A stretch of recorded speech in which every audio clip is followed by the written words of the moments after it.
We're coming off Star Wars Celebration, and folks, lately I'm hearing a lot of talk about Star Wars Starfighter, the new Shawn Levy movie starring Ryan Gosling that's supposedly coming out in 2027. I am personally very excited and optimistic about this movie, but one thing I am worried about is that this latest Star Wars theatrical project is overshadowing the SEO of another Star Wars project with a different handsome protagonist. We're gonna fix that. Welcome to Holocron Horde, a channel with a simple mission: to play every Star Wars game ever made and find the best one. Today, we're going to be looking at Star Wars Starfighter, the 2001 starship piloting game. We're going to talk about the history of the gameplay itself, the plot, whether it's Legends or canon, whether some parts of it could be canon, and most importantly, is it good? Is it fun? If you like the video, subscribing and liking helps a lot, and especially commenting. You can write whatever you want down there. You can write papaya for all I care. I cannot stress enough how much that helps the channel grow. That's the end of my plug. Let's take off. Star Wars Starfighter is a first or third person action game that puts you in the cockpit of 3 different fighters, playing the role of 3 different pilots, for a storyline that takes place around the time of The Phantom Menace. LucasArts originally put out this game for PS2, then ported it to Xbox with a special edition, then PC, eventually a PS3 digital release. Heck, there was even an arcade version of this game at some point. If you go play it now, like I did, you're more than likely going to wind up playing the PC release. The game has 14 story levels and a bunch of bonus levels. The main story levels, in addition to having primary objectives, also have a bunch of bonus objectives. Completing these bonus objectives gets you different medal ranks, and doing various levels of bonus objectives is what unlocks the bonus levels later. It's honestly a clear-cut system for unlocking the bonuses, and lots of times the bonus objectives do truly feel like bonuses. There are ones for completing a certain main objective within a time limit, destroying certain enemy ships, keeping structures alive, etc. You can complete these bonus objectives on any of the game's 3 difficulties: easy, medium, or hard. For reference, I played most of this game on medium, dropping it to easy once out of frustration that we'll get to in a second. Throughout the game, you'll play as either Reese Dallows, piloting the classic Phantom Menace N1 Naboo starfighter as a pilot for the Naboo Royal Spacefighter Corps, Vanna Sage, a Trade Federation employed mercenary testing a new Scarab fighter, or Nim, a pirate that belongs to the Fiorian race, a race that is now canon thanks to a Rebels novel, but that actually originated in this game. Each ship you pilot controls the same on a basic level: primary laser cannons, an accelerate, a brake, targeting, etc. But the secondary fires will differ. To be honest, I couldn't really tell in game what any of them were supposed to be thematically, but what I can tell you is that the N1 secondary never regenerates, and the other 2 do, so -1 point for the N1. Before I dive in, I'm going to say something off the hop. I do think this game is fun. Once I got it working and I got the controls in a usable state and content creator problems, I got it to stop crashing OBS, I had fun level to level. It's an arcadey flight game. Those are pretty easy to make me have a good time in because I love flying ships. I think the game looks fine as well. It's pretty dated, but honestly, it's 24 years old, so I get it. And for it to feel as good to play as it does 24 years later, in a world where lots of arcade games have aged quite poorly, it's a testament to the game itself. Unfortunately, this game does have some problems that I've got to get off my chest. So here's an itemized list. Problem 1. I like playing flight games with flight sticks. I know this is a pretty niche complaint, and this game does offer flight stick support in the settings on PC, but newer flight sticks, specifically my flight stick, just don't work. The settings don't let you set any hotkeys. Fine, not the end of the world. I'll play with keyboard and mouse. Problem number 2. This game doesn't let you view or edit controls in the game itself. You have to back out to a separate settings window in the launcher. No referencing controls in game, and the game never tells you what buttons do what. It just asks you if you've read the manual. Fair play in 2001 when games had manuals, but video game, I'm in the future and I can't read. So I back out to settings, I make some adjustments so the controls aren't insane the way they were by default, and I head back in, thinking I'm ready to fly. Wrong. Problem number 3. This game inverts the mouse controls by default. Inverted controls are not weird for flying. I use inverted controls on controller and with my HOTAS, that's a flight stick and throttle for those that don't know, but inverted controls on a mouse is deranged. It's even more deranged to have no way to fix this. You have to, in classic old PC fashion, go into an obscure file in the game's folders, open it in Notepad, scroll to the right line of text, change one number, save, reboot, and then you can have normal mouse controls. Luckily, after all of this, I got to the point where I could play the game, at which point I largely had fun, except this game crashes. It really likes to crash on me. And that's not a problem. I probably have a higher tolerance for crashes than the average gamer, but this game particularly liked to crash after I beat a level and would not remember that I beat the level, forcing me to rebeat the level when I logged back in, and it had an annoying habit of doing it only on levels that took a really long time, and crashing after levels is actually what ended up making me drop the game to easy for one, because it was one of the longest levels, and frankly, I was just sick of playing it. Speaking of level time, this is not a long game.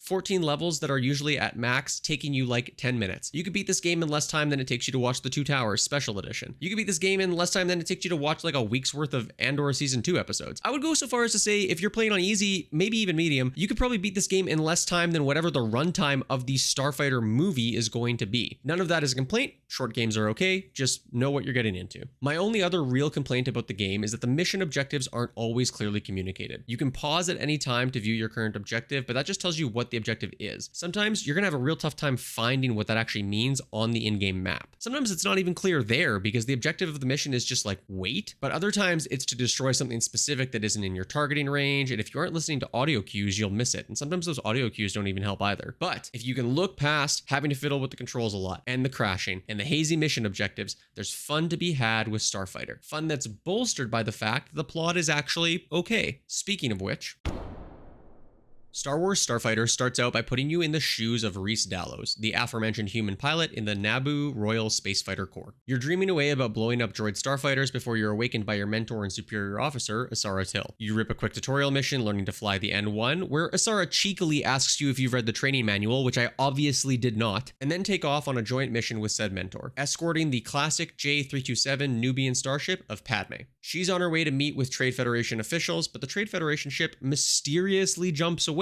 just as a bunch of pirate mercenaries show up, and so you defend her ship until the Nubian ship is able to escape. Asara's N1 ends up blown up by a mercenary fighter working for the Trade Federation, ostensibly, and your ship ends up entirely disabled, until you're rescued by a Toydarian, the same species as our good friend Watto, named Reddy. At this point, you get your first perspective change, shifting to Vanna Sage. Vanna is running a test flight for a new fighter that the Trade Federation is looking to employ, when she overhears a rogue transmission, one that informs her of the Trade Federation's illegal occupation of Naboo. She obviously wasn't supposed to hear this, and so her handler for the Federation says, your contract is negated, and by that, I mean we're gonna kill you. Maybe one of the most compelling arguments for actually reading the fine print in terms of service I've ever seen. You blow away the droid fighters that come after you, and then end up at a droid production facility on the planet Eos, where you get trapped in a shield, destroy said shield, and blast off to home base. Third POV change, now you're Nim, the Fiorian pirate I mentioned earlier. Nim has an undisclosed history with Vanna involving getting arrested, but he's escaped, and now he's here to kill her. But Vanna bargains for her life by giving him information about the potential score to be found on Eos. Nim heads back up to his pirate crew at Locke, their base of operations, disables an orbiting freighter, recovers the salvage from it when it crashes, and then brings it back to base. It's here that the Trade Federation makes an attack of their own, forcing Nim and his Locke revenants to destroy their own base before heading back to Vanna. Reddy and Rhys finally arrive at Vanna's home, followed shortly by Nim, and having all been harmed by the Trade Federation, they form a temporary pact, and our merry band of misfits is successfully assembled Avengers style. From here, you swap perspectives basically mission to mission. You go destroy the Eos factory, you steal more supplies, you rescue prisoners, and you end up defending a base on Naboo itself from an invading Trade Federation army. This gets you to the final mission of the game, where Rhys finds himself inserted into the famous Phantom Menace battle above Naboo against the droid control ship. You take out the satellite dishes on the control ship before the appearance of your most hated and evil true arch nemesis from like 12 missions ago, Mercenary Captain himself, the one that killed your 2-mission mentor, Asara Till. What follows is honestly a pretty cool in-the-ship flight sequence where you pursue and ultimately defeat said mercenary captain, all while hearing the audio from the movie about Anakin's efforts to blow up the ship from the inside. Now that the ship is exploding, you blow up the shield generator, creating a window for yourself and fly out of there. Boom. Naboo saved. Not by you, but saved nonetheless. There's one final scene that has our four if you count Reddy, who isn't playable, protagonists saying goodbye to one another, Nim choosing to return to his pirates, but offering Rhys a job if he ever wants it. Now, is this a blockbuster plot?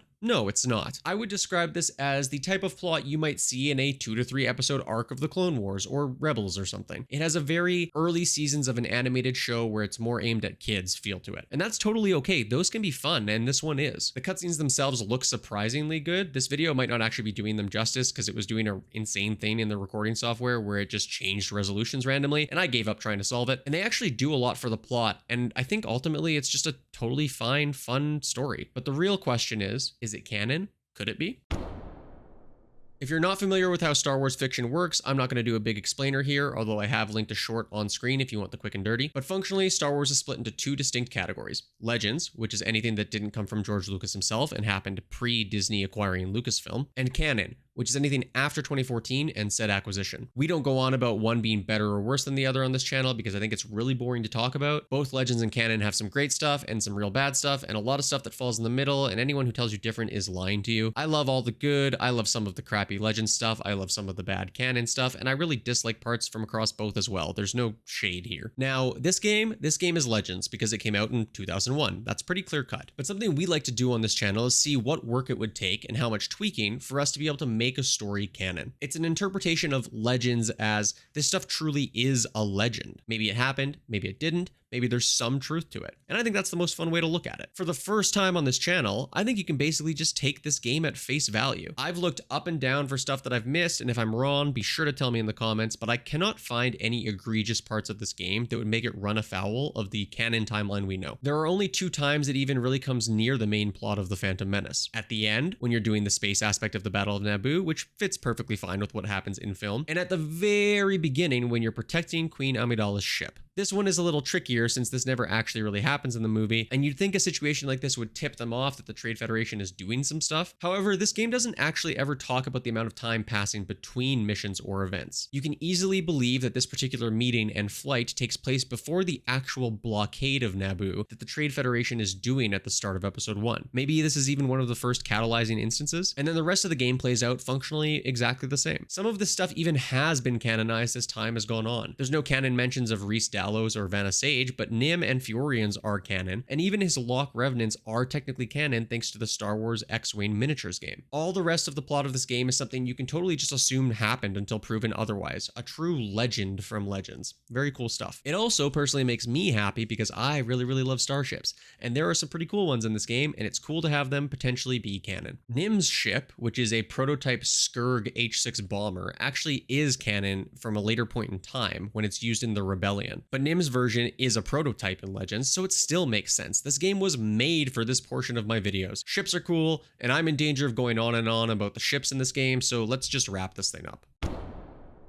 Star Wars Starfighter has held up fairly well over the last 24 years from both a plot and gameplay perspective. It has gameplay that's still pretty fun at its core, not particularly challenging, but enjoyable nonetheless, as long as you like arcade flyers. The story isn't going to win any awards, but it's also not bad. It's a simple plot executed perfectly fine, and it happens to be cool that it holds up with the canon timeline today, although that's not important for ranking it. The real challenge that this game faces is around its default controls, which can be modified on PC, but it takes a lot, and that part stinks, and its stability. The crashes are really annoying, and just frequent enough for me to have to really think about them as I put this on my list. Especially because if you're going to play this game, you're probably going to play it on PC unless you can find a console copy of it lying around. There was actually a point in time where I seriously debated if it was worth just emulating the console version on my PC just to get it to play with a little more stability. Ultimately though, the game is still playable. When I think about how it ranks on this list, it's definitely in the bottom half of these games. It just unfortunately doesn't compare to the package that anything from Dark Forces Up provides. I do think that in spite of the crashes and shitty controls, it's better than Jedi Power Battles. In that game, I had no control over making it feel any better to play. This game does feel good to play once you get it working, which makes it worth more to me. The Hunters question is tough. I think this game is not as good as Hunters, but keep in mind that in like 5 months, Hunters will no longer be playable. I still struggle with that sometimes, but I don't think that Hunters not being playable is actually the game's fault. So with that in mind, I am going to put Star Wars Starfighter between Hunters and Jedi Power Battles. I have ranked 8 games so far on Holocron Horde, and of those 8, Starfighter is the 6th best one.